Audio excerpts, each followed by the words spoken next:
কিয়ামতের ময়দানে যত আমল দুনিয়াতে আছে এর মধ্যে সবচেয়ে ভারী আমল কোনটা হবে জানেন? কোনটা?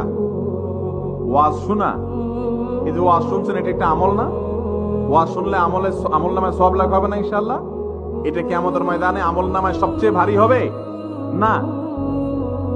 কোরআন তেলাওয়াত করলে আমল নামায় সবচেয়ে ভারী হবে সেটা না? কিয়ামতের দিন মানুষের আমল গণা হবে না মাপা হবে? মাপা হবে।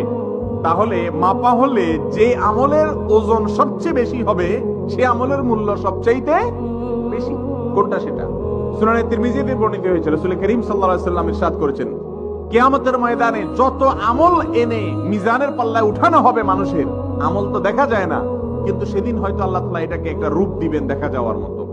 যত আমল আছে, তাসবিহ পড়া, তাহলিল পড়া, জিকির আজকার করা, কোরআন তেলাওয়াত করা, নফল নামাজ পড়া, নফল দান করা, নফল সাদকা করা, এই সবগুলোকে যখন রাখা হবে, একটা আমল বান্দার আমল নামাতে সবচেয়ে মিজানের পাল্লাতে সবচেয়ে ভারী হবে, ওয়েটফুল হবে, তার নাম হলো সুন্দর আচরণ, সুন্দর ব্যবহার।